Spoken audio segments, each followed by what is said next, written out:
جب ملاحم کا دور شروع ہوگا تو اللہ تعالیٰ اٹھائے گا ایک لشکر یا لشکروں پر لشکر موالی میں سے. موالی کون ہے؟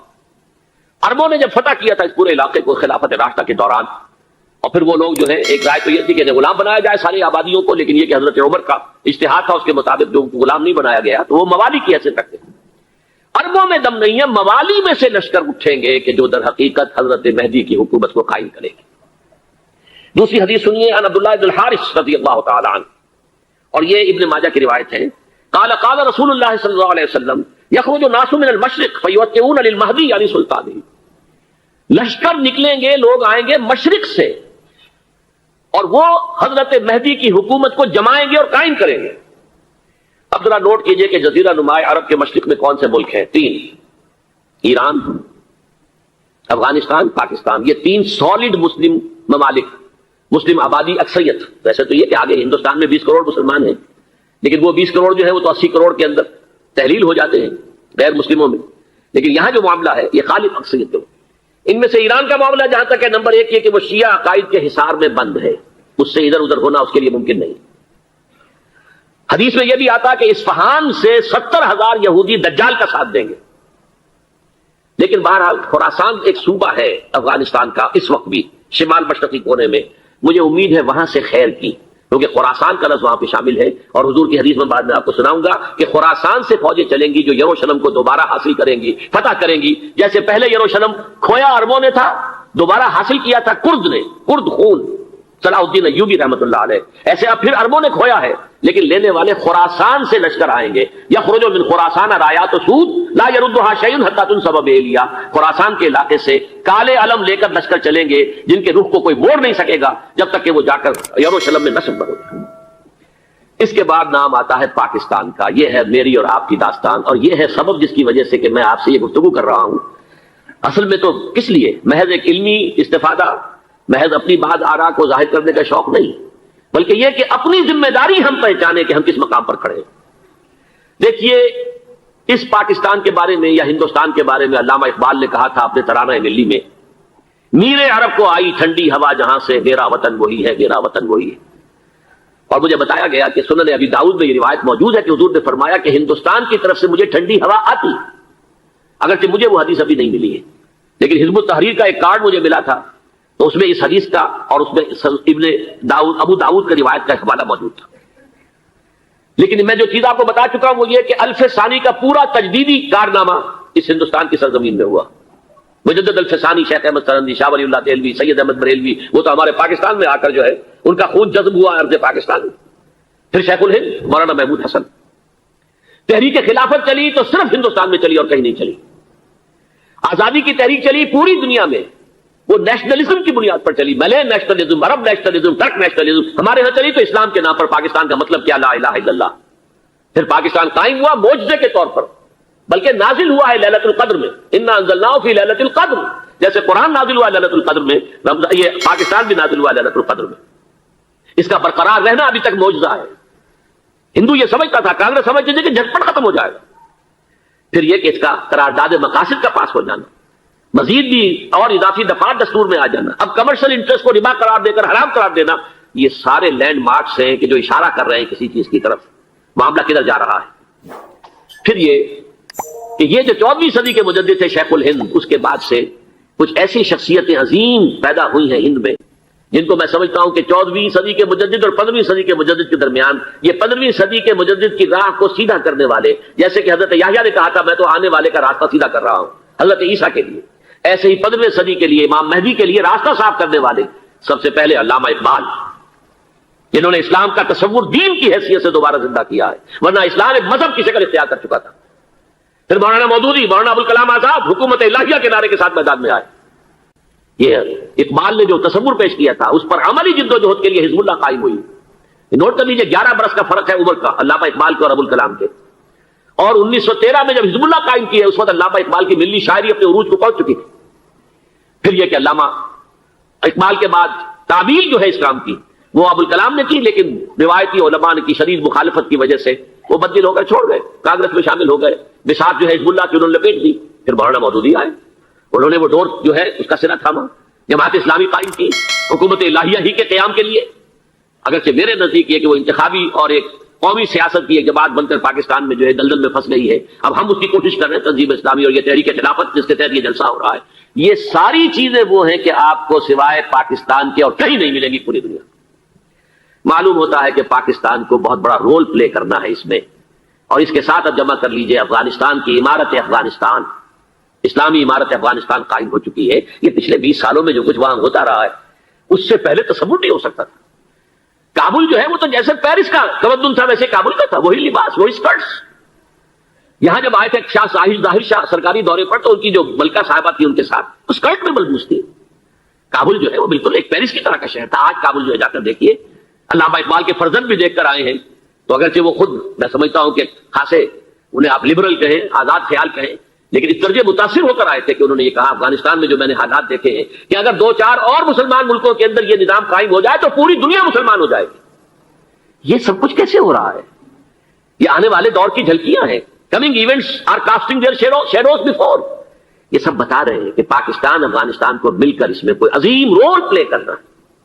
اور اس کے ضمن میں اب میں علامہ اقبال کے بارے میں آخری بات کہہ رہا ہوں. علامہ اقبال کے بارے میں عام یہ خیال ہے, انہوں نے اپنے خطبات میں مہدی کا اور نزول مسیح کا, حالانکہ میں کل پڑھ رہا تھا مولانا سید احمد اکبر آبادی رحمۃ اللہ علیہ کا ایک مقالہ ان کا کہ علامہ اقبال نے ابن خلدون کے بارے میں یہ کہا ہے کہ مہدی کا اور نزول عیسیٰ کا دونوں کا انہوں نے انکار کیا ہے. حالانکہ ابن خلدون نے نزول عیسیٰ کا انکار نہیں کیا, صرف مہدی کا انکار کیا. بہرحال علامہ اقبال نے خطبات میں انکار کیا ہے. لیکن یہ کہ اپنی شاعری کے اندر میں چیلنج کرتا ہوں کسی بڑے سے بڑے اقبال شناس کو, ان کا یہ شعر ذرا سنیے. خضر وقت از خلوت دشت حجاز آیت برو, کارواں زی وادی دور و دراز آیت برو. خضر وقت, امام وقت, رہنماء وقت, قائد وقت, خلوت دشت حجاز, حجاز کی صحرا کی کسی خلوت گزینی سے نکل کر باہر آئیں گے. میں حیران ہوتا ہوں علامہ کے اس فکر پر اور اس مصرے پر. یہاں انہوں نے شیعہ اور سنی دونوں کے کانسیپٹ جمع کر دیے. شیعہ کا کانسیپٹ یہ چھپے ہوئے کسی غار میں وہاں سے برآمد ہوں گے, اور ہمارا کانسیپٹ میں ام سلمہ رضی اللہ تعالیٰ عنہ کی حدیث سنا چکا, چھپے ہوئے ہوں گے وہ وہاں پر. مدینے سے نکل کر آ کر مکے میں چھپ جائیں گے. اس خانہ جنگی کی حالت میں لوگ ان کی طرف دیکھ رہے ہوں گے, سوچتے ہوں گے انہیں میدان میں آنا چاہیے, کوئی پارٹ پلے کرنا چاہیے, امت کی رہنمائی کرنی چاہیے. لیکن وہ چھپیں گے, وہ کارے ہوں گے, وہ اس ذمہ داری کو قبول نہیں کرنا چاہیں گے, جا کے چھپ جائیں گے مکے میں. وہاں سے مکے والے انہیں نکالیں گے, اور وہ کارے ہوں گے, انہیں بالکل یہ پسند نہیں ہوگا کہ یہ ذمہ داری اٹھائیں. تو خضر وقت خلوت دشت حجاز آیت برو, کارواں زی وادی دور و دراز آیت برو. کارواں جو چلے گا ان کی مدد کے لیے اس وادی دور و دراز, اس زی عظیم وادی دور و دراز, یہ وادی سندھ ہے. وادی سندھ جو ہے ہم سمجھتے ہیں کہ صرف یہ پاکستان اور پنجاب جو ہے یہ اس میں شامل ہے. سندھ اور پنجاب نہیں, افغانستان کا پورا مشرقی علاقہ اس میں شامل ہے. جیسے دریائے جہلم سندھ میں جا رہا ہے, جیسے دریائے گلگت سندھ میں آ کر ملتا ہے, جیسے دریائے چناب اور راوی اور جہلم اور یہ سب جا رہے ہیں اور آ رہے ہیں, اسی طرح دریائے کابل کہاں سے آ رہا ہے, دریائے گومل کہاں سے آ رہا ہے, ٹوچی کہاں سے آ رہا ہے. یہ سارا جو ہے ڈرین جو ہو رہا ہے, ایسٹرن جو ہے پارٹ آف افغانستان, یہ سب وادی ہے. اس وادی کے یہ 2 حصے ہیں, ایک حصہ جو ہے یہ ادھر پاکستان میں ہے, اور اسی وادی کا دوسرا حصہ جو ہے وہ افغانستان میں ہے. کارواں زی وادی دور و دراز آیت برو, کارواں چلے گا یہاں سے. یخرج الناس من المشرق یؤتون للمہدی, یعنی سلطان ہی مشرق سے فوجیں چلیں گی کہ جو مہدی کی حکومت قائم کریں گی. اور یخرج من خراسان رایات و سود, اور خراسان سے سیاہ پرچم چلیں گے کہ جن کا رخ کوئی موڑ نہیں سکے گا, حتیٰ تنصب بیلیا, یہاں تک کہ وہ جا کر یروشلم کے اندر نصب ہو جائیں گے. حضرات, میں ایک میری گفتگو کا حصہ باقی تھا لیکن میں اسے چھوڑ رہا ہوں, اس لیے کہ گلوبلائزیشن جو اس کی ہوگی, جو خلافت علی منہاج النبوہ کی تجدید کامل حضرت مہدی کے ہاتھوں عرب میں ہوگی, اس سے پہلے اس کے لیے محنت, کوشش, جدوجہد پاکستان اور افغانستان میں ہو چکی ہوگی جو اسے سپورٹ کرے گی اور وہاں جا کر حکومت قائم کرے گی. اس کے بعد گلوبلائزیشن کا جو مرحلہ اس کا ہے وہ حضرت مہدی کے ہاتھوں نہیں ہے, وہ حضرت عیسیٰ ابن مریم ان کے نزول کے بعد ہے, جن کے نزول کے بعد دجال کا خاتمہ ہوگا اور یہودیوں کا استحصال ہوگا. مسلمانوں پر بھی بڑی تکالیف اربوں پر آئیں گی, شدائد آئیں گے, لیکن یہ وہ میں حصہ جو اپنی گفتگو کا آج چھوڑ رہا ہوں اس لیے کہ میں دیکھ رہا ہوں کہ بعض حضرات کا صبر کا پیمانہ اب لبریز ہو رہا ہے, تو میں اس حصے کو پھر ملتوی رکھتا ہوں کسی دوسری محفلوں, کسی دوسری مجلس اور نشست پر. لیکن یہ کہ امام مہدی کی حکومت قائم کرنے کے لیے کون لوگ آئیں گے. عرب جو ہیں وہ اندر سے کھوکھلے ہو چکے ہیں, عیاشی نے, دولت نے, پیسے نے, دولت, پیسہ, عیاشی, اس کی وجہ سے کھوکھلے ہو چکے. یہاں میں آپ کو 2 حدیثیں سنانا چاہتا ہوں. بہت سے ہو گئے، آپ اطمینان سے تشریف رکھیے.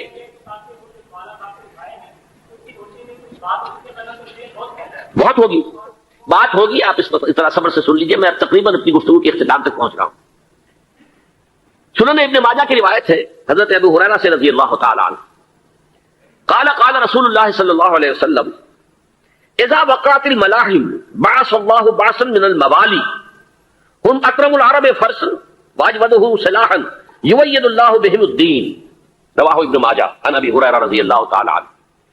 جب ملاحم کا دور شروع ہوگا تو اللہ تعالیٰ اٹھائے گا ایک لشکر یا لشکروں پر لشکر موالی میں سے. موالی کون ہے؟ عربوں نے جب فتح کیا تھا اس پورے علاقے کو خلافت راشدہ کے دوران، اور پھر وہ لوگ جو ہے ایک رائے تو یہ تھی کہ انہیں غلام بنایا جائے ساری آبادیوں کو، لیکن یہ کہ حضرت عمر کا اجتہاد تھا، اس کے مطابق جو غلام نہیں بنایا گیا تو وہ موالی کی حیثیت رکھتے ہیں. عربوں میں دم نہیں ہے، موالی میں سے لشکر اٹھیں گے کہ جو در حقیقت حضرت مہدی کی حکومت کو قائم کرے گی. دوسری حدیث سنیے عن عبداللہ بن الحارث رضی اللہ تعالی عنہ، اور یہ ابن ماجہ کی روایت ہے. قال قال رسول اللہ صلی اللہ علیہ وسلم یخرج الناس من المشرق فیوتئون للمہدی یعنی سلطانہ. لشکر نکلیں گے، لوگ آئیں گے مشرق سے، اور وہ حضرت مہدی کی حکومت کو جمائیں گے اور قائم کریں گے. اب ذرا نوٹ کیجئے کہ جزیرہ نما عرب کے مشرق میں کون سے ملک ہیں؟ 3: ایران، افغانستان، پاکستان. یہ 3 سالڈ مسلم ممالک، مسلم آبادی اکثریت. ویسے تو یہ کہ آگے ہندوستان میں 20 کروڑ مسلمان ہیں، لیکن وہ 20 کروڑ جو ہے وہ تو 80 کروڑ کے اندر تحلیل ہو جاتے ہیں غیر مسلموں میں. لیکن یہاں جو معاملہ ہے یہ خالص اکثریت ہے. ان میں سے ایران کا معاملہ جہاں تک ہے، نمبر 1 یہ کہ وہ شیعہ عقائد کے حصار میں بند ہے، اس سے ادھر ادھر ہونا اس کے لیے ممکن نہیں. حدیث میں یہ بھی آتا کہ اصفہان سے 70,000 یہودی دجال کا ساتھ دیں گے. لیکن بہرحال خراسان ایک صوبہ ہے افغانستان کا اس وقت بھی شمال مشرقی کونے میں. مجھے امید ہے وہاں سے خیر کی، کیونکہ خراسان کا لفظ وہاں پہ شامل ہے، اور حضور کی حدیث میں بعد میں آپ کو سناؤں گا کہ خراسان سے فوجیں چلیں گی جو یروشلم کو دوبارہ حاصل کریں گی، فتح کریں گی. جیسے پہلے یروشلم کھویا عربوں نے تھا، دوبارہ حاصل کیا تھا کرد نے، کرد خون صلاح الدین ایوبی رحمۃ اللہ علیہ، ایسے اب پھر عربوں نے کھویا ہے، لیکن لینے والے خراسان سے لشکر آئیں گے. یخرج من خراسان رایات سود لا يردها شیء حتی تنصب بإیلیا. خراسان کے علاقے سے کالے علم لے کر لشکر چلیں گے جن کے رخ کو کوئی موڑ نہیں سکے گا جب تک کہ وہ جا کر یروشلم میں نصب نہ ہو جائے.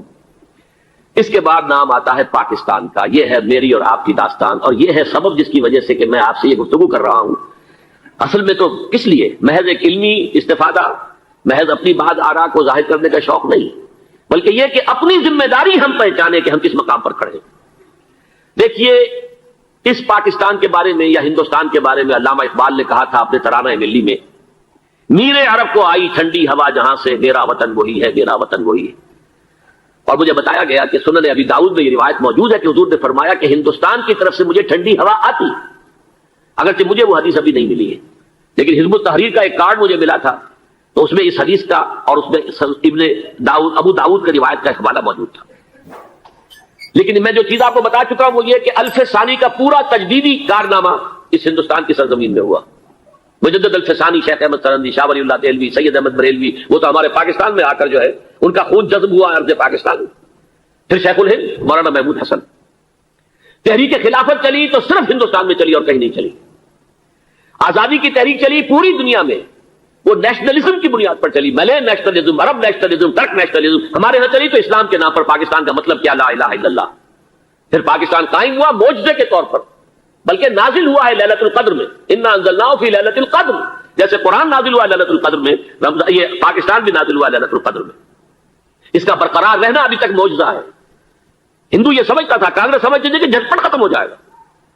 پھر یہ کہ اس کا قرارداد مقاصد کا پاس ہو جانا، مزید بھی اور اضافی دفعات دستور میں آ جانا، اب کمرشل انٹرسٹ کو ربا قرار دے کر حرام قرار دینا، یہ سارے لینڈ مارکس ہیں کہ جو اشارہ کر رہے ہیں کسی چیز کی طرف، معاملہ کدھر جا رہا ہے. پھر یہ کہ یہ جو 14ویں صدی کے مجدد تھے شیخ الہند، اس کے بعد سے کچھ ایسی شخصیتیں عظیم پیدا ہوئی ہیں ہند میں جن کو میں سمجھتا ہوں کہ 14ویں صدی کے مجدد اور 15ویں صدی کے مجدد کے درمیان یہ 15ویں صدی کے مجدد کی راہ کو سیدھا کرنے والے، جیسے کہ حضرت یحییٰ نے کہا تھا میں تو آنے والے کا راستہ سیدھا کر رہا ہوں حضرت عیسیٰ کے لیے، ایسے ہی 15ویں صدی کے لیے امام مہدی کے لیے راستہ صاف کرنے والے سب سے پہلے علامہ اقبال، جنہوں نے اسلام کا تصور دین کی حیثیت سے دوبارہ زندہ کیا ہے، ورنہ اسلام ایک مذہب کی شکل اختیار کر چکا تھا. پھر مولانا مودودی، مولانا ابوالکلام آزاد حکومت الہیہ کے نعرے کے ساتھ میدان میں آئے. یہ اقبال نے جو تصور پیش کیا تھا اس پر عملی جدوجہد کے لیے حزب اللہ قائم ہوئی. نوٹ کر لیجیے 11 برس کا فرق ہے عمر کا علامہ اقبال کے اور ابوالکلام کے. اور 1913 میں جب حزب اللہ قائم کی ہے اس وقت علامہ اقبال کی ملی شاعری اپنے عروج کو پہنچ چکی تھی. پھر یہ کہ علامہ اقبال کے بعد تعبیر جو ہے اس کام کی وہ ابوالکلام نے کی، لیکن روایتی علماء کی شدید مخالفت کی وجہ سے وہ بدل ہو کر چھوڑ گئے، کانگریس میں شامل ہو گئے. بساط جو ہے حزب اللہ کی انہوں نے لپیٹ دی. پھر مولانا مودودی آئے، انہوں نے وہ ڈور جو ہے اس کا سرا تھاما، جماعت اسلامی قائم کی حکومت الہیہ ہی کے قیام کے لیے. اگرچہ میرے نزدیک یہ کہ وہ انتخابی اور ایک قومی سیاست کی ایک جماعت بن کر پاکستان میں جو ہے دلدل میں پھنس گئی ہے. اب ہم اس کی کوشش کر رہے ہیں تنظیم اسلامی اور یہ تحریک خلافت جس کے تحت یہ جلسہ ہو رہا ہے. یہ ساری چیزیں وہ ہیں کہ آپ کو سوائے پاکستان کے اور کہیں نہیں ملے گی پوری دنیا. معلوم ہوتا ہے کہ پاکستان کو بہت بڑا رول پلے کرنا ہے اس میں. اور اس کے ساتھ اب جمع کر لیجئے افغانستان کی عمارت افغانستان، اسلامی عمارت افغانستان قائم ہو چکی ہے. یہ پچھلے 20 سالوں میں جو کچھ وہاں ہوتا رہا ہے اس سے پہلے تصور نہیں ہو سکتا تھا. کابل جو ہے وہ تو جیسے پیرس کا تمدن تھا ویسے کابل کا تھا، وہی لباس وہی اسکرٹس. یہاں جب آئے تھے شاہ ساحل ظاہر شاہ سرکاری دورے پر تو ان کی جو ملکہ صاحبہ تھی ان کے ساتھ اسکرٹ میں ملبوس تھی. کابل جو ہے وہ بالکل ایک پیرس کی طرح کا شہر تھا. آج کابل جو ہے جا کر دیکھیے، علامہ اقبال کے فرزند بھی دیکھ کر آئے ہیں. تو اگرچہ وہ خود میں سمجھتا ہوں کہ خاصے انہیں آپ لبرل کہیں، آزاد خیال کہیں، لیکن اس درجے متاثر ہو کر آئے تھے کہ انہوں نے یہ کہا افغانستان میں جو میں نے حالات دیکھے ہیں کہ اگر 2-4 اور مسلمان ملکوں کے اندر یہ نظام قائم ہو جائے تو پوری دنیا مسلمان ہو جائے گی. یہ سب کچھ کیسے ہو رہا ہے؟ یہ آنے والے دور کی جھلکیاں ہیں. Coming events are casting their shadows before. یہ سب بتا رہے ہیں کہ پاکستان افغانستان کو مل کر اس میں کوئی عظیم رول پلے کرنا. اور اس کے ضمن میں اب میں علامہ اقبال کے بارے میں آخری بات کہہ رہا ہوں. علامہ اقبال کے بارے میں عام یہ خیال ہے، انہوں نے اپنے خطبات میں مہدی کا اور نزول مسیح کا، حالانکہ میں کل پڑھ رہا تھا مولانا سعید احمد اکبر آبادی رحمۃ اللہ علیہ کا ایک مقالہ ان کا کہ علامہ اقبال نے ابن خلدون کے بارے میں یہ کہا ہے کہ مہدی کا اور نزول عیسیٰ کا دونوں کا انہوں نے انکار کیا ہے. حالانکہ ابن خلدون نے نزول عیسیٰ کا انکار نہیں کیا، صرف مہدی کا انکار کیا. بہرحال علامہ اقبال نے خطبات میں انکار کیا ہے. لیکن یہ کہ اپنی شاعری کے اندر میں چیلنج کرتا ہوں کسی بڑے سے بڑے اقبال شناس کو، ان کا یہ شعر ذرا سنیے. خضر وقت از خلوت دشت حجاز آید برو، کارواں زی وادی دور و دراز آید برو. خضر وقت، امام وقت، رہنمائے وقت، قائد وقت، خلوت دشت حجاز، حجاز کی صحرا کی کسی خلوت گزینی سے نکل کر باہر آئیں گے. میں حیران ہوتا ہوں علامہ کے اس فکر پر اور اس مصرے پر. یہاں انہوں نے شیعہ اور سنی دونوں کے کانسیپٹ جمع کر دیے. شیعہ کا کانسیپٹ یہ چھپے ہوئے کسی غار میں وہاں سے برآمد ہوں گے، اور ہمارا کانسیپٹ میں ام سلمہ رضی اللہ تعالیٰ عنہ کی حدیث سنا چکا، چھپے ہوئے ہوں گے وہ وہاں پر. مدینے سے نکل کر آ کر مکے میں چھپ جائیں گے. اس خانہ جنگی کی حالت میں لوگ ان کی طرف دیکھ رہے ہوں گے، سوچتے ہوں گے انہیں میدان میں آنا چاہیے، کوئی پارٹ پلے کرنا چاہیے، امت کی رہنمائی کرنی چاہیے. لیکن وہ چھپیں گے، وہ کارے ہوں گے، وہ اس ذمہ داری کو قبول نہیں کرنا چاہیں گے، جا کے چھپ جائیں گے مکے میں. وہاں سے مکے والے انہیں نکالیں گے، اور وہ کارے ہوں گے، انہیں بالکل یہ پسند نہیں ہوگا کہ یہ ذمہ داری اٹھائیں. تو خضر وقت خلوت دشت حجاز آیت برو، کارواں زی وادی دور و دراز آیت برو. کارواں جو چلے گا ان کی مدد کے لیے اس وادی دور و دراز، اس زی عظیم وادی دور و دراز، یہ وادی سندھ ہے. وادی سندھ جو ہے ہم سمجھتے ہیں کہ صرف یہ پاکستان اور پنجاب جو ہے یہ اس میں شامل ہے. سندھ اور پنجاب نہیں، افغانستان کا پورا مشرقی علاقہ اس میں شامل ہے. جیسے دریائے جہلم سندھ میں جا رہا ہے، جیسے دریائے گلگت سندھ میں آ کر ملتا ہے، جیسے دریائے چناب اور راوی اور جہلم اور یہ سب جا رہے ہیں اور آ رہے ہیں، اسی طرح دریائے کابل کہاں سے آ رہا ہے، دریائے گومل کہاں سے آ رہا ہے، ٹوچی کہاں سے آ رہا ہے. یہ سارا جو ہے ڈرین جو ہو رہا ہے ایسٹرن جو ہے پارٹ آف افغانستان، یہ سب وادی ہے. اس وادی کے یہ دو حصے ہیں، ایک حصہ جو ہے یہ ادھر پاکستان میں ہے اور اسی وادی کا دوسرا حصہ جو ہے افغانستان میں ہے. کارواں زی وادی دور و دراز آیت برو، کارواں چلے گا یہاں سے. یخرج ناس من المشرق یؤتون للمہدی، یعنی سلطان ہی مشرق سے فوجیں چلیں گی کہ جو مہدی کی حکومت قائم کریں گی. اور یخرج من خراسان رایات و سود، اور خراسان سے سیاہ پرچم چلیں گے کہ جن کا رخ کوئی موڑ نہیں سکے گا، حتیٰ تنصب بیلیا، یہاں تک کہ وہ جا کر یروشلم کے اندر دفن ہو جائے گی. حضرات میں ایک میری گفتگو کا حصہ باقی تھا لیکن میں اسے چھوڑ رہا ہوں، اس لیے کہ گلوبلائزیشن جو اس کی ہوگی، جو خلافت علی منہاج النبوہ کی تجدید کامل حضرت مہدی کے ہاتھوں عرب میں ہوگی، اس سے پہلے اس کے لیے محنت، کوشش، جد و جہد پاکستان اور افغانستان میں ہو چکی ہوگی جو اسے سپورٹ کرے گی اور وہاں جا کر حکومت قائم کرے گی. اس کے بعد گلوبلائزیشن کا جو مرحلہ اس کا ہے وہ حضرت مہدی کے ہاتھوں نہیں ہے، وہ حضرت عیسیٰ ابن مریم ان کے نزول کے بعد ہے، جن کے نزول کے بعد دجال کا خاتمہ ہوگا اور یہودیوں کا استحصال ہوگا، مسلمانوں پر بھی بڑی تکالیف عربوں پر آئیں گی، شدائد آئیں گے، لیکن اب 15ویں صدی میں ہم ہیں۔ اب ایک بات میں کہہ رہا ہوں اور وہ میری ذاتی رائے ہے، گمان، اندازہ، اس میں مجھ سے اختلاف کرنے کا ہر ایک کو حق ہے۔ میرے نزدیک 15ویں صدی ہجری اب مجدد کامل الامام المہدی سلسلہ تجدید خلافت کی آخری کڑی کے ظہور کا وقت ہے۔ اس میں مجھے ایک تو قرآن مجید سے اشارہ ملا ہے، اشارہ ہے، میں اسے تفسیر نہیں کہتا۔ میرے نزدیک قرآن مجید میں چند آیتیں سورہ مدثر کی اور چند آیتیں سورہ انشقاق کی بڑی عجیب ہے۔ سورہ مدثر کی آیات میں حضور کی آمد کا نقشہ کھینچا گیا ہے، کلا والقمر واللیل اذ ادبر والصبح اذا اسفر انہا لإحدى الکبر نذیرا للبشر لمن شاء منکم ان یتقدم او یتأخر۔ نہیں، قسم ہے چاند کی، کلا والقمر واللیل اذ ادبر، اور رات کی جبکہ وہ پیٹ موڑ لے جانے لگے اور صبح کی جبکہ وہ روشن ہو جائے۔ حضور سے پہلے 600 برس ایسے گزرے ہیں دنیا میں کہ نبوت کا سورج نہیں تھا، بس چاند جیسے مستعار روشنی چاند کی ہوتی ہے، تو سابقہ انبیاء کی مستعار روشنی تو کوئی دنیا میں تھی، دھندلی دھندلی جیسی چاند کی ہوتی ہے، لیکن وہ سورج نہیں تھا۔ لیکن اب وہ رات ختم ہو رہی ہے، واللیل اذ ادبر، جا رہی ہے محمد صلی اللہ علیہ وسلم کا سورج، یہ شمس نبوت و رسالت طلوع ہو گیا۔ والصبح اذا اسفر انہا لإحدى الکبر، بہت بڑی باتوں میں سے ایک بات ہے جو ہوئی ہے، وہ معمولی واقعہ نہیں ہے، احدى الکبر، یہ تاریخ انسانی کے عظیم ترین واقعات میں سے ہے بعثت محمدی، نذیرا للبشر، پوری نوع انسانی کے لیے نذیر بن کر آئے۔ یہ تو ہے حضور کا معاملہ، لیکن اب جو معاملہ ہونا ہے دوبارہ، اس لیے کہ خلافت علی منہاج النبوت دوبارہ اب قائم ہوگی انشاءاللہ۔ حضور کے بعد میں آپ کو بتا چکا ہوں، خلافت راشدہ ختم ہونے کے بعد سے زوال زوال زوال زوال زوال زوال زوال زوال زوال، تھوڑا سا 2.5 سال کا 2 سال کا وقفہ آیا ہے حضرت عمر بن عبدالعزیز کا، ورنہ زوال زوال زوال زوال زوال۔ اگرچہ اس زوال کو 1000 سال لگے ہیں، یہ عمارت جو محمد نے بنائی تھی ایک دن میں نہیں گر گئی صلی اللہ علیہ وسلم، کھنڈر بتا رہے ہیں عمارت عظیم تھی، 1000 سال کے بعد پھر یورپ کے سیلاب نے آ کر اس کو گرایا ہے اور ختم کیا ہے، ورنہ 1000 سال تک سطوت و شوکت کے ساتھ امت مسلمہ تو موجود رہی ہے، چاہے اسلام جو ہے وہ حکومت کی سطح پر موجود نہیں تھا۔ بہرحال اب جو اس کا دور آیا ہے دوبارہ خلافت علی منہاج النبوہ کا دور، اس کا نقشہ سورہ انشقاق میں کھینچا گیا ہے۔ فلا اقسم بالشفق، اب دیکھیے سورج غروب ہو گیا، حضور کی بعثت کے وقت وہ سورج رسالت طلوع ہوا تھا، اب وہ سورج غروب ہو چکا ہے۔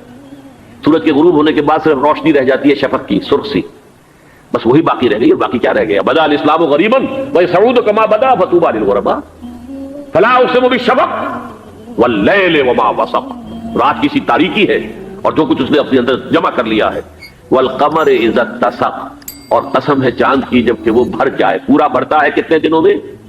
14 دن میں۔ اور 14 صدیوں کے بعد اب پہلی صدی کا جس نے کہ تجدید کامل کی عمر بن عبدالعزیز، 14 صدیوں کے بعد اب 15ویں صدی میں الامام المہدی کے ظہور کا وقت قریب ہے۔ اب جو کچھ مجھے حضرت امام المہدی کے بارے میں کہنا ہے، دوبارہ اپنی بات دہرا رہا ہوں، یہ میرا ذاتی گمان ہے، اختلاف کیا جا سکتا ہے۔ میرا گمان یہ ہے کہ یہ اب جو مجدد آئیں گے وہ حضرت مہدی ہوں گے۔ پہلی بات تو یہ جان لیجئے کہ مہدی 2 ہیں، ایک شیعوں کے مہدی، ایک سنیوں کے مہدی، ان میں بڑا فرق ہے۔ شیعہ حضرات مہدی کو مانتے ہیں، وہ ان کے 12ویں امام ہیں، ان کے عقیدے کے مطابق انہیں پیدا ہونے کے فوراً بعد اس اندیشے سے کہ انہیں قتل کر دیا جائے گا ایک غار میں چھپا دیا گیا تھا، تقریباً 1200 برس سے وہ اس غار کے اندر ہیں، وہ روپوش ہیں، چھپے ہوئے ہیں، اسی لیے انہیں امام غائب کہا جاتا ہے، اور اب ان کا انتظار ہو رہا ہے اس لیے انہیں امام منتظر بھی کہا جاتا ہے۔ اس لیے شیعوں کے دارالعلوم جو ہوتے ہیں دارالعلوم المنتظر، وہ اس لیے کہ ان کا انتظار کیا جا رہا ہے۔ تو یہ ہے، اب وہ ان کا خیال ہے کہ آخری دور میں، آخری زمانے میں وہ ظاہر ہو جائیں گے، غار سے نکل آئیں گے۔ دیکھیے میں اس عقیدے کو اس بنا پر رد نہیں کرتا کہ یہ ناممکن ہے کہ کیسے کوئی شخص جو ہے 1200 برس تک کسی غار کے اندر زندہ رہ سکتا ہے، نہیں، میں سمجھتا ہوں ممکن ہے۔ 300 برس تک اصحاب کہف رہے کہ نہیں رہے؟ سوئے رہے، 300 ایئرس ہم مانتے ہیں۔ حضرت عیسیٰ اسی حیات عرضی کے ساتھ 2000 سال سے موجود ہیں آسمان پہ کہ نہیں ہے؟ آپ کو معلوم ہے حضرت عزیر 100 برس تک مرنے کے بعد دوبارہ زندہ کر دیے گئے. فاماتہ اللہ مئۃ عام ثم بعثہ. تو ناممکنات میں سے کوئی سوال پیدا نہیں ہوتا. لیکن یہ کہ آیا کوئی امامت معصومہ کا تصور قرآن اور حدیث سے ہمیں ملتا ہے؟ پھر یہ کیا یہ موروثی امامت کہ حضرت علی کی نسل جو حضرت فاطمہ سے چلی ہے اسی میں یہ امامت ہوگی؟ اس کے لیے ہمارے پاس کوئی دلیل نہیں ہے، ہم اس کو تسلیم نہیں کرتے.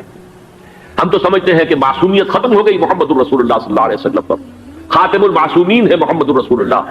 اب ان کے بعد تو اجتہاد ہے اور خلافت ہے. عام معاملات میں اجتہاد ہوگا، نظام خلافت کا ہوگا. تو ہمارے نزدیک جو میں جس مہدی کا نام لے رہا ہوں وہ مہدی ہیں جو ایک مجدد ہوں گے، جیسے کہ مجددین کے نام میں نے آپ کو گنوائے ہیں. مرزا الفسانی ہو، شاہ ولی اللہ ہو، سید احمد بریلوی ہو، شیخ الہند ہو. ایک ہوں گے انسان جو پیدا ہوں گے انسانوں کی طرح، عام طور پر اپنی عمر کو پختگی کو پہنچیں گے، پھر وہ سامنے آئیں گے منظر پر، پھر وہ کام کریں گے، قیادت کریں گے. عرب میں ان کا ظہور ہوگا. دوسری بات یہ نوٹ کر لیجئے حضرت مہدی کے بارے میں، ہمارے ہاں احادیث کے جو مجموعے ہیں، مجھے ٹاپ کے 2 مجموعے ہیں، ان میں کہیں حضرت مہدی کا ذکر نہیں ہے، نہ صحیح بخاری میں نہ صحیح مسلم میں. لیکن ہم اسے نظر انداز نہیں کر سکتے کہ صحائح ستہ کی بقیہ 4 کتابوں کے اندر موجود ہیں، لہذا نظر انداز نہیں کر سکتے، اگنور کرنا ممکن نہیں ہے. اب اس میں میں چاہتا ہوں کہ کچھ حدیثیں آپ کو میں سناؤں جن میں حضرت مہدی کا تذکرہ کیا گیا ہے. پہلی ہے وعن عبداللہ ابن مسعود قال قال رسول اللہ صلی اللہ علیہ وسلم. حضرت عبداللہ ابن مسعود سے روایت ہے، وہ فرماتے ہیں کہ حضور نے ارشاد فرمایا لا تذهب الدنيا حتى يملك العرب رجل من اہل بیتی. یہ دنیا ختم نہیں ہوگی جب تک کہ عرب پر میرے اہل بیت میں سے ایک شخص کی حکومت قائم نہ ہو. اور آپ کو معلوم ہے کہ آج تک عرب پر حضور کے اہل بیت کی کوئی حکومت قائم نہیں ہوئی. اور جب قائم ہوئی بھی تھی حضرت علی کو اگر شمار کیا جائے، اس لیے کہ حضور نے وہ جو مشہور واقعہ ہے کہ ایک چادر میں لے لیا تھا حضرت علی کو اور حضرت فاطمہ اور حضرت حسنین کو، اللہم ہؤلاء اہل بیتی، اے اللہ یہ بھی میرے اہل بیت ہیں. تو حضرت علی کی بھی حکومت منعقد نہیں ہوئی، پورے عالم اسلام پر ان کی حکومت نہیں تھی، اس لیے کہ شام اور مصر دونوں صوبے جو ہیں انہوں نے ان کی اطاعت قبول نہیں کی تھی. اس حوالے سے یہ معاملہ ابھی ہونا ہے. لا تذهب الدنيا حتى يملك العرب رجل من اهل بيتي يعاطي اسمه اسمي. اس کا نام وہی ہوگا جو میرا نام ہے، یعنی محمد صلی اللہ علیہ وسلم. اور ان کا نام بھی، مہدی کا نام بھی محمد. مہدی تو ان کا لقب ہے. یہ ترمذی میں بھی ہے، ابو داؤد میں بھی ہے، سنن ابی داؤد جامع ترمذی. بلکہ ابو داؤد میں ایک اور روایت ہے، قال حضور نے فرمایا لو لم يبقى من الدنيا الا يوم. اگر دنیا کی زندگی میں سے کچھ بھی نہ بچے سوائے ایک دن کے، لطول اللہ تعالی ذلك اليوم، تو اللہ تعالیٰ اس دن کو لمبا کر دے گا، حتی یبعث فیہ رجلا منی، یہاں تک کہ میرے خاندان میں سے ایک شخص کو اٹھائے گا، من اہل بیتی، میرے اہل بیت میں سے، یواطئ اسمہ اسمی و اسم ابی ہے اسم ابی، جس کا نام میرے نام پر ہوگا، جس کی والد کا نام میرے والد کے نام پر ہوگا، محمد ابن عبداللہ ان کا نام ہوگا. اور وہ یملأ الارض قسطا وعدلا کما ملئت ظلما وجورا، وہ سرزمین عرب کو عدل اور انصاف سے اسی طرح بھر دیں گے جیسے کہ وہ ظلم اور زیادتی سے بھر چکی ہوگی. دوسری روایت ہے حضرت ابو سعید خدری رضی اللہ تعالیٰ عنہ سے، حضور نے فرمایا المہدی منی اجل الجبہۃ اقنى الانف یملأ الارض قسطا وعدلا کما ملئت ظلما وجورا یملک 7 سنین، رواہ داؤد. کہ مہدی مجھ میں سے ہوں گے بڑی روشن پیشانی والے اور بڑی کھڑی ناک والے، وہ زمین کو بھر دیں گے انصاف سے اور عدل سے جیسے کہ وہ ظلم سے بھری ہوئی ہوگی، اور وہ 7 برس تک حکومت کریں گے. عرب میں خالص خلافت علی منہاج النبوہ کا نظام حضرت مہدی کے ہاتھوں قائم ہوگا اور 7 برس تک قائم رہے گا عرب کے اندر. اس کا اگلا مرحلہ میں بعد میں بیان کروں گا. تیسری روایت ہے، اور اس کو میں اس لیے خاص طور پر سنا رہا ہوں کہ اس میں وہی الفاظ آئے ہیں جو میں نے ابتدا میں حدیث آپ کو سنائی تھی، اس کے الفاظ ہیں. عن ابی سعید قال ذکر رسول اللہ صلی اللہ علیہ وسلم بلاء یصیب هذه الامہ حتی لا یجد الرجل ملجا یلجا الیہ من الظلم. حضور نے ذکر فرمایا کہ ایک دور ایسا آئے گا انتہائی ابتلاء اور آزمائش اور مصائب کا کہ کسی شخص کو کوئی سر چھپانے کی جگہ نہیں ملے گی اس ظلم سے اپنے آپ کو بچانے کے لیے. فَيَبْعَثُ اللَّهُ رَجُلًا مِنْ عِتْرَتِي وَأَهْلِ بَيْتِي، تو پھر اللہ میرے خاندان میں سے، میرے اہل بیت میں سے اٹھائے گا ایک شخص کو، فَيَمْلَأُ بِهِ الْأَرْضَ قِسْطًا وَعَدْلًا، اور اس کے ذریعے سے اللہ تعالیٰ زمین کو عدل و قسط سے بھر دے گا. يَرْضَى عَنْهُ سَاكِنُ السَّمَاءِ، یہ وہی الفاظ آ گئے. اب اس سے پھر راضی ہو جائیں گے آسمانوں میں رہنے والے بھی، مساکن الارض، اور زمین میں رہنے والے بھی. لا تدع السماء من قطرها شيئا الا ثبته، آسمان اپنا ایک قطرہ بھی نہیں روکے گا مگر یہ کہ اس کو زمین کے اوپر نثار کر دے گا، بارش کی شکل میں گرا دے گا. ولا تدع الارض من نباتها شيئا الا اخرجته، اور زمین اپنی پیداوار میں سے کوئی شے نہیں چھپائے گی، نہیں روکے گی مگر خود کو ظاہر کر دے گی. چوتھی حدیث جو ہے وہ حضرت ام سلمہ سے رضی اللہ تعالی عنہ قال سمعت رسول اللہ صلی اللہ علیہ وسلم یقول المہدی من عتبتی من اولاد فاطمہ، رواہ ابو داؤد، یہ بھی سنن ابو داؤد کی روایت ہے. حضور نے فرمایا مہدی میرے خاندان سے، میرے اہل بیت سے ہوں گے، یعنی اولاد فاطمہ میں سے، اور تفسیر اس کی آتی ہے کہ حضرت حسن کی اولاد میں سے ہوں گے. پانچویں حدیث میں آپ کو سنا رہا ہوں، اور اس میں ایک عجیب مشابہت آپ کے سامنے آئے گی حضرت عمر بن عبدالعزیز کے ساتھ. یہ اول اور آخری کڑی کے درمیان مشابہت. عن علی رضی اللہ تعالی عنہ، یہ حدیث جو ہے مسند احمد ابن حنبل میں بھی ہے اور سنن ابن ماجہ میں بھی ہے. قال قال رسول اللہ صلی اللہ علیہ وسلم المہدی منا اہل البیت یصلح اللہ فی لیلۃ، مہدی ہم میں سے ہوں گے، ہمارے اہل بیت میں سے، اور اللہ ایک ہی رات میں ان کی اصلاح کر دے گا. یعنی وہ پہلے سے کوئی زیادہ روحانی یا دینی کوئی اس سے طرح کی شخصیت نہیں ہوں گے، لیکن ایک ہی رات میں اللہ تعالیٰ ان کی سیرت و کردار کے اندر انقلاب عظیم برپا کر دے گا. جیسے کہ میں نے عرض کیا تھا آپ سے کہ عمر بن عبدالعزیز کی زندگی میں انقلاب عظیم آیا ہے. خلافت کا بوجھ پڑتے ہی کہاں وہ خوش باش اور خوش لباس اور خوش خوراک، وہ شہزادہ ٹھاٹ باٹ والا، جاگیر والا، گورنر کا بیٹا اور خود گورنر، اور کہاں یہ کہ اس کی وہ درویشی جو میرے نزدیک واللہ عالم، ڈرتے ڈرتے کہہ رہا ہوں، میرے نزدیک وہ حضرت ابوبکر، حضرت عمر اور حضرت علی کی درویشی کو بھی مات دے گئی. لیکن کنٹراسٹ بہت شدید ہے. وہاں جو بھی کچھ تھا وہ تدریجاً آیا تھا، ہوتے ہوتے ہوتے اور یہاں سڈن آیا. چھٹی حدیث عن انس سمعت رسول اللہ صلی اللہ علیہ وسلم یقول نحن ولد عبد المطلب سعادت اہل الجنہ، ہم عبد المطلب کی جو اولاد ہیں اور نسل ہیں، ہم جنت کے سردار ہیں.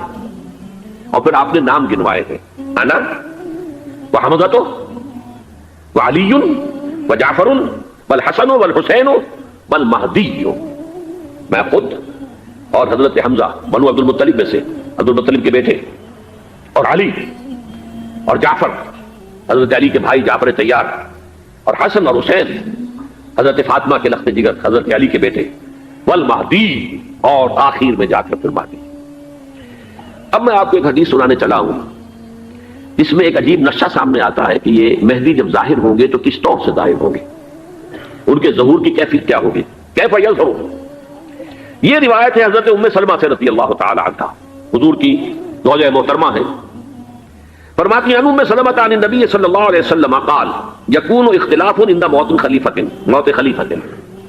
حضور نے فرمایا ایک خلیفہ کی موت پر اختلاف واقع ہو جائے گا، خانہ جنگی ہو جائے گی.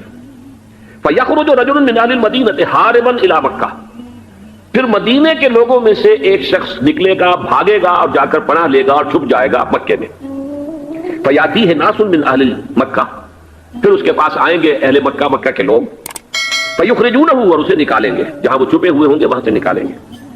وہو کارہ، اور وہ بالکل اس کو پسند نہیں کر رہے ہوں گے، نہ وہ خواہش مند ہوں گے کہ ان کے ہاتھ پر بیعت کی جائے، نہ وہ یہ چاہیں گے کہ وہ میدان میں آئیں اور ان کو جو ہے اپنا لیڈر مانا جائے. وہو کارہ فیبایعونہ بین الرکن والمقام، لیکن لوگ جو ہے پھر اصرار کے ساتھ ان کے ہاتھ پر بیعت کریں گے رکن اور مقام کے درمیان. رکن وہ کونا ہے خانہ کعبہ کا جس میں حجر اسود لگا ہوا ہے، اور مقام ابراہیم جو ہے، ان دونوں کے مابین جو یہ علاقہ ہے یہاں پر وہ بیعت ہوگی. وَيُبْعَثُ إِلَيْهِ بَعْثٌ مِنَ الشَّامِ، ان کے خلاف ایک لشکر بھیجا جائے گا شام سے. نہیں کہا جا سکتا کہ باسی حکومت اس وقت کی جو ہے اس کی طرف سے کوئی مسئلہ اس طرح کا اٹھ کھڑا ہو، اس لیے کہ ابھی تو بہرحال باسی حکومت وہاں ہے. فَيُخْصَفُ بِهِمْ بِالْبَيْضَاءِ بَيْنَ مَكَّةَ وَالْمَدِينَةِ، لیکن اللہ تعالیٰ اس لشکر کو مکے اور مدینے کے درمیان وادی بیضاء میں دھسا دے گا زمین کے اندر پورے کے پورے لشکر کو. فَإِذَا رَأَى النَّاسُ ذَلِكَ، جب لوگ یہ دیکھیں گے اتنی بڑی نشانی ظاہر ہو گئی، أَتَاهُ أَبْدَالُ الشَّامِ وَعَصَائِبٌ مِنَ الْعِرَاقِ فَيُبَايِعُونَهُ، اب شام سے سارے کے سارے جو اولیاء اللہ ہیں وہ بھی آئیں گے، اور عراق سے جوک در جوک لوگ آئیں گے اور ان سے بیعت کریں گے. وَيَعْمَلُ فِي النَّاسِ بِسُنَّةِ نَبِيِّهِمْ، پھر وہ عمل کریں گے لوگوں کے مابین، حکومت کریں گے اپنے نبی کی سنت کے مطابق. وَيُلْقِي الْإِسْلَامُ بِجَرَانِهِ، اور اسلام اپنی گردن زمین پر ٹکا دے گا. وَالْأَرْضَ فِي الْأَرْضِ، زمین میں. فَيَلْبَسُ 7 سنین، پھر وہ 70 برس تک حکمران رہیں گے، 7 برس تک حکمران رہیں گے. ثم یتوفا، پھر ان کا انتقال ہوگا. ویصلی علیہ المسلمون، اور مسلمان ان پر نماز پڑھیں گے. یہ جو میں نے آپ کے سامنے نقشہ کھینچا ہے، اس سے اب میں ایک نتیجہ نکالتا ہوں. اسے بھی میرا گمان کہیے، اختلاف بھی کر سکتے ہیں آپ، اگر اس کو وزنی سمجھے تو قبول بھی کر سکتے ہیں. وہ یہ ہے کہ میرے نزدیک شاہ فہد کے انتقال پر لا محالہ یہ صورتحال پیدا ہو جائے. ولی عہد وہاں ہے عبداللہ بن عبدالعزیز. امریکہ کو وہ پسند نہیں کرتے اور امریکہ انہیں پسند نہیں کرتا. یہ بالکل تشتش بام ہے. امریکہ نے لازماً جس طریقے سے اپنے پنجے گاڑے ہیں سعودی عرب کے اندر، اپنا فوجی اڈا بنایا ہے، تو آسانی کے ساتھ وہاں سے اپنے پنجے ہٹانے کے لیے تیار نہیں. ایک حدیث میں آتا ہے قرن الشیطان، نجد سے شیطان کا سینگ برآمد ہوگا. وہ شیطان کا سینگ ہے. جو میزائل وہاں پر لگے ہوئے ہوں گے اس وقت، در حقیقت وہ سارے کے سارے جو ہے وہ شیطان کے سینگ ہیں. بہرحال کوشش وہ کرے گا کہ جیسے کہ اس نے جارڈن میں کیا، کتنے عرصے سے وہاں شاہ حسین کا چھوٹا بھائی حسن جو ہے وہ ولی عہد تھا، عین وقت کے اوپر آ کر، اور پتہ نہیں کیسی کیسی دوائیاں دے کر اسے لے کر آئے ہیں شاہ حسین کو، مرتے ہوئے کو تھوڑی دیر زندہ رکھنے کے لیے، اور وہ تبدیلی کروا کر جو ہے واپس لے گئے. تو یہ معاملہ ہوا ہے، تبدیلی کروا دی، وہاں تو ہو گئی آرام سے، کوئی بات نہیں. بحرین میں بھی غالباً ایسا ہی معاملہ ہوا ہے، واللہ عالم. مجھے یاد پڑتا ہے کہ وہ چاہتے ہیں کہ ہمارا پسند کا آدمی آئے. اگر سعودی عرب میں یہ کام کیا گیا تو اس کا لازمی نتیجہ خانہ جنگی ہوگا، اس لیے کہ وہاں کی روایت یہ بڑی سخت ہے، بڑی پختہ ہے. پھر یہ کہ وہاں جو ہے امیر عبداللہ جو ہے، جو وہاں پر اگرچہ سپہ سالار وہ نہیں ہے، کمانڈر ان چیف وہ نہیں ہے، کمانڈر ان چیف تو کوئی اور ہے، لیکن الحرس الوطنی جو ہے، نیشنل گارڈز، بہت بڑی فورس ہے. وہ اصل بیڈوین فورس جو ہے صحرا کے لوگوں کی، عرب فورس، وہ در حقیقت الحرس الوطنی ہے، نیشنل گارڈ ہے، اور اس کا کمانڈر ان چیف یہ ہے امیر عبداللہ. تو لازماً یہ شکل جو ہے پوری ہو کر رہے گی. جیسے ہی یہ معاملہ ہوا شاہ فہد کے انتقال کا، تو یہ اختلاف ہوگا، خانہ جنگی ہوگی. پھر کوئی اللہ کا بندہ جو ہوگا، میرے نزدیک، میں آج سے کوئی 6-7 سال پہلے سالانہ اجتماع تھا تنظیم اسلامی کا راولپنڈی میں، میں نے اس وقت وہاں کہا تھا، اس سے ذرا اخبارات میں بھی کچھ وہ کنٹروورسی آئی تھی کہ میرے نزدیک امام مہدی پیدا ہو چکے ہیں، ان کے ظہور کا وقت قریب ہے. اور اس کی تھوڑی سی بات میں مجھے معلوم ہوا کہ جین ڈکسن غالباً نام ہے امریکن اس کا، جس نے یہ پیشن کوئی خبر دی تھی کہ 1962 میں عالم عرب میں ایک بچہ پیدا ہوا ہے کہ جو وہاں کا نقشہ بدل کر رکھ دے گا. یہ جین ڈکسن کی غالباً پیشن گوئی ہے. بہرحال مجھے اس کی پیشن گوئی سے کوئی دلچسپی نہیں ہے. میں تو جو احوال دیکھ رہا ہوں، یعنی اسرائیل کا قائم ہو جانا، اور اس کے بعد اب یروشلم کا مسلمانوں کے ہاتھوں سے نکل جانا، اور اب گویا کہ وہ الملحمۃ العظمیٰ جو ہے تلی کھڑی ہے، کسی بھی وقت جو ہے یہ جو ہے وہ لاوا پھٹ سکتا ہے، آتش فشاں پھٹ سکتا ہے. تو یہ تمام حالات ایسے ہیں کہ جن کی وجہ سے میں سمجھتا ہوں کہ ایک تو جو قرآن مجید کے اشارات میں نے آپ کو بتائے، 14 صدیاں، 14 دن میں چاند کا پورا ہونا، والقمر اذا اتسق، 14 دن میں 14ویں کا چاند. اسی طرح اب یہ 14 صدیوں کے بعد یہ صدی جو 15ویں صدی ہے، یہ در حقیقت ظہور امام مہدی کی صدی ہے. لیکن یہ کہ امام مہدی کی حکومت قائم کرنے کے لیے کون لوگ آئیں گے؟ عرب جو ہے وہ اندر سے کھوکھلے ہو چکے ہیں. عیاشی نے، دولت نے، پیسے نے، دولت، پیسہ، عیاشی، اس کی وجہ سے کھوکھلے ہو چکے. یہاں میں آپ کو 2 حدیثیں سنانا چاہتا ہوں. بہت سے ہو گئے، آپ اطمینان سے تشریف رکھیے.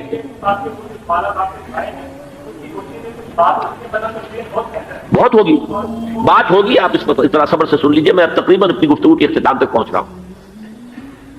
سنن ابن ماجہ کی روایت ہے حضرت ابو ہریرہ سے رضی اللہ تعالی عنہ، قال قال رسول اللہ صلی اللہ علیہ وسلم اذا وقعت الملاحم بعث اللہ بعثا من الموالی هم اکرم العرب فرسا واجودہ سلاحا یوید اللہ بہم الدین.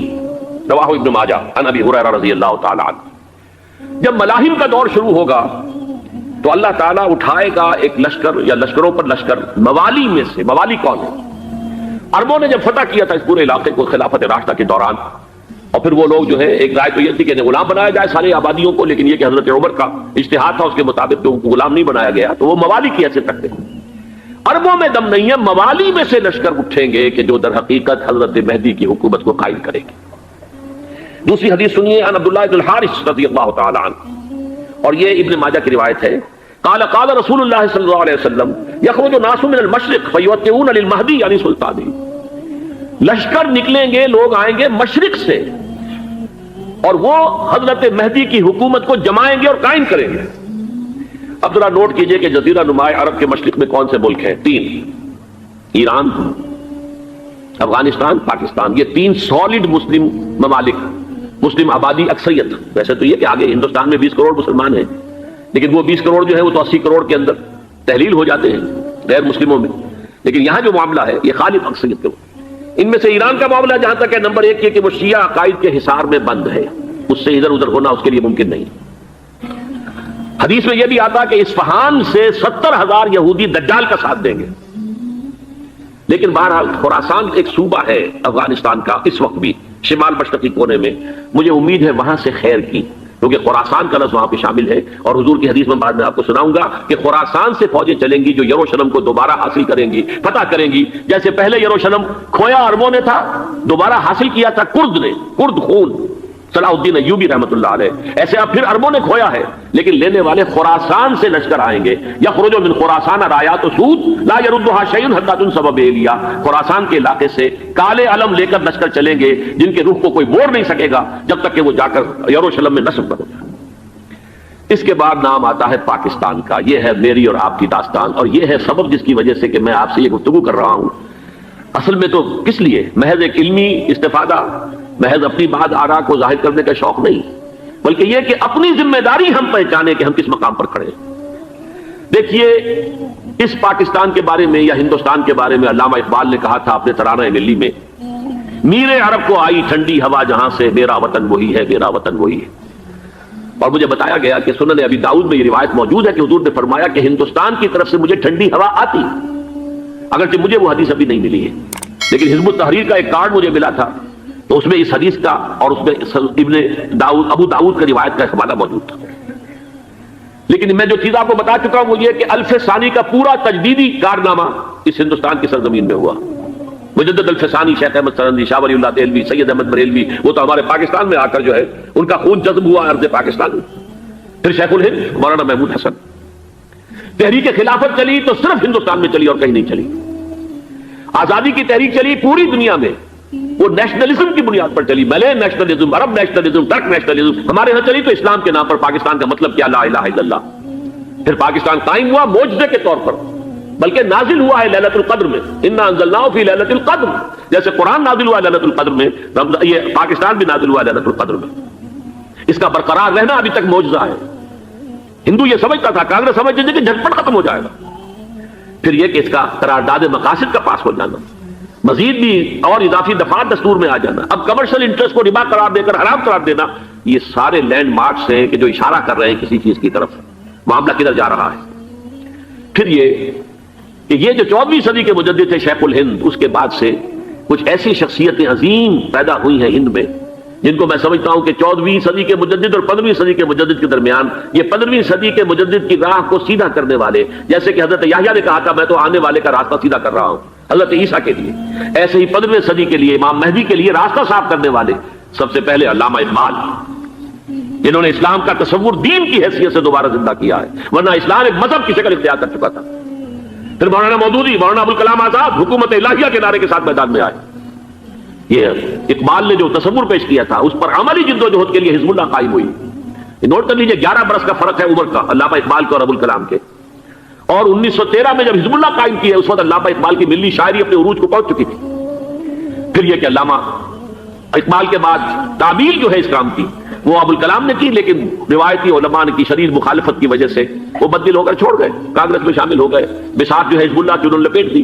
پھر مولانا مودودی آئے، انہوں نے وہ ڈور جو ہے اس کا سرا تھاما، جماعت اسلامی قائم کی حکومت الہیہ ہی کے قیام کے لیے.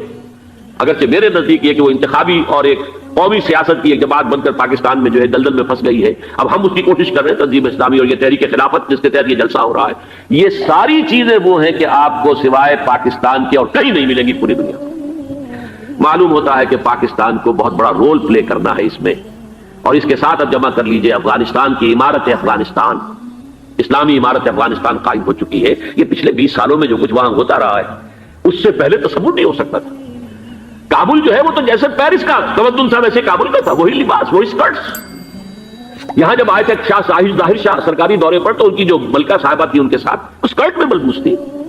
کابل جو ہے وہ بالکل ایک پیرس کی طرح کا شہر تھا. آج کابل جو ہے جا کر دیکھیے، علامہ اقبال کے فرزند بھی دیکھ کر آئے ہیں تو اگرچہ وہ خود میں سمجھتا ہوں کہ خاصے انہیں آپ لبرل کہیں، آزاد خیال کہیں، لیکن اس درجے متاثر ہو کر آئے تھے کہ انہوں نے یہ کہا افغانستان میں جو میں نے حالات دیکھے ہیں کہ اگر 2-4 اور مسلمان ملکوں کے اندر یہ نظام قائم ہو جائے تو پوری دنیا مسلمان ہو جائے گی.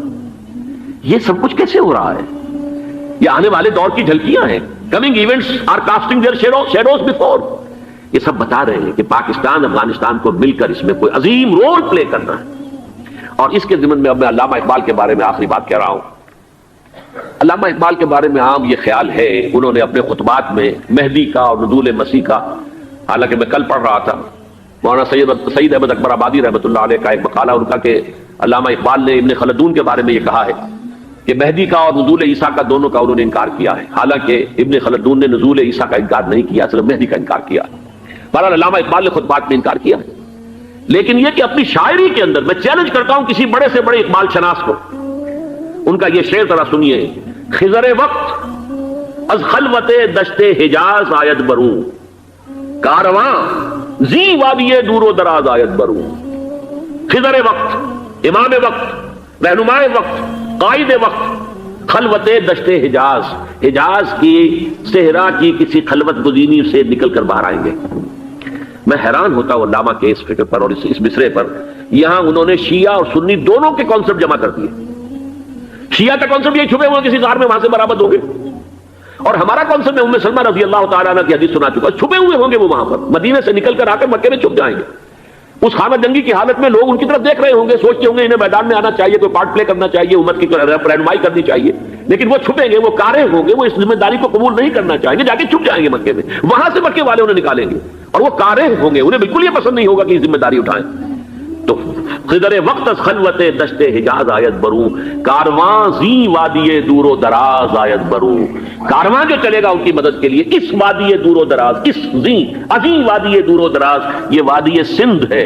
وادی سندھ جو ہے ہم سمجھتے ہیں کہ صرف یہ پاکستان اور پنجاب جو ہے یہ اس میں شامل ہے. سندھ اور پنجاب نہیں، افغانستان کا پورا مشرقی علاقہ اس میں شامل ہے. جیسے دریائے جہلم سندھ میں جا رہا ہے، جیسے دریائے گلگت سندھ میں آ کر ملتا ہے، جیسے دریائے چناب اور راوی اور جہلم اور یہ سب جا رہے ہیں اور آ رہے ہیں، اسی طرح دریائے کابل کہاں سے آ رہا ہے، دریائے گومل کہاں سے آ رہا ہے، ٹوچی کہاں سے آ رہا ہے. یہ سارا جو ہے ڈرین جو ہو رہا ہے، ایسٹرن جو ہے پارٹ آف افغانستان، یہ سب وادی ہے. اس وادی کے یہ 2 حصے ہیں، ایک حصہ جو ہے یہ ادھر پاکستان میں ہے اور اسی وادی کا دوسرا حصہ جو ہے وہ افغانستان میں ہے.